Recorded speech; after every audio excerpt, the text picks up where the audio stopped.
عمران خان چې د پاکستان مخکنی صدر اعظم تیر شوی اوس په مابس کې دی یو زبردست بیان د افغانستان په باره کې ورکړی د افغانانو په باره کې ورکړی ډیر ضروری ویډیو دا دغه دروانی هم ګورم په اردو ژبه کې ده خو یو بل خبره هم کومه چې کم افغانان ته پاکستان یو 13 مارچ 2015 کال ټیم ورکړی چې د پاکستان نه به دا ټول وځي آیا دا یو ډرامه ده که څه مهربان حقیقت لري په دې باندې مخکې ما ویډیو کړی خو د عمران خان د خولې دا بیان چې د افغانستان په باره کې ورکړی د افغانانو په باره کې ورکړی دی دا د رواني اورم بیا سره په تفصیل خبرې کوم دا تاسو ووري आज फैमिली से इमरान खान साहब की मुलाकात हुई है और भी बहुत सारी चीजें हुई हैं फैमिली में लेकिन एक बात उन्होंने कही है कि अफगानिस्तान के लोग हमारे दुश्मन नहीं हैं अफगानिस्तान के लोग हमारे भाई हैं अफगानिस्तान के लोगों के खिलाफ कार्रवाइयां करके हम उन्हें अपना दुश्मन बना रहे हैं अगर पाकिस्तान की सालमियत चाहिए पाकिस्तान में अमन चाहिए तो इन चीजों से परहेज करना होगा तो बेसिकली जो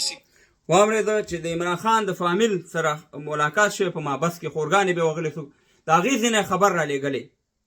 چې د افغانستان سره دښمني مه کوئ تاسې د افغانستان په خلاف باندې دغه مه کوئ غلط اقدامات مه کوئ افغانان افغانستان موږ سره دښمني نه کوي هغه زموږ ګاونډي او ښه خلک دي او دا هم ویلی دي چې پاکستان غواړي چې په زوره باندې افغانان دښمنان کړي یعنې دا ډېر زبردست بیان دی افغانان ورونو عمران خان څه ورکوړی سړی نه دی د پاکستان مخکنی صدر اعظم تیر شوی په کرکټ په ډګر کې هغه ټول هر څه معلوم دي ګوري افغانانو د چا به سره اختلاف د چا به سره مینه وي خو یو ښه بیان چې د هر طرف نه راځي تا ته او د افغانستان په ګټه وي د افغانانو په ګټه وي باید موږ تاسو تشویق کوو دا سړي مننه وکړو او همداسې د پی ټی آی د حکومت نه چې په خیبر پښتونخوا کې دا هغې هم د افغانانو په باره کې همدغه شانې بیان ورکړی چې څه مهربان افغانان دا باید ونیستل شي او دې سره دا ظلم کوي ځکه چې دا اختیارات چې دي دا د پنجاب سره دي دا د پاکستان د فوج سره دي نو هغه هم غندلې دی د پاکستان حکومت او خپل اواز د افغانانو په باره کې اوچت کړی د هغې نه هم مننه کوو خیبر پښتونخوا وزیر اعلی نه نور پی ټي آی والا نه خو افغانان ورونو په دې باندې مخکې تاسو سما ویډیو کړی د افغانانو د باره کې چې په پاکستان کې ژوند کوي چې اوس پاکستان یو 13 مارچ 2015 کال ورکړی ما مخکې ویډیو کې هم ویلو چې دا یو ډرامه ده د پاکستان ځکه پاکستان سره چې ډالر ختم شي دلته افغانان موږ د خوږ ګوته نه سي چې افغانستان ته موږ افغانان لیږو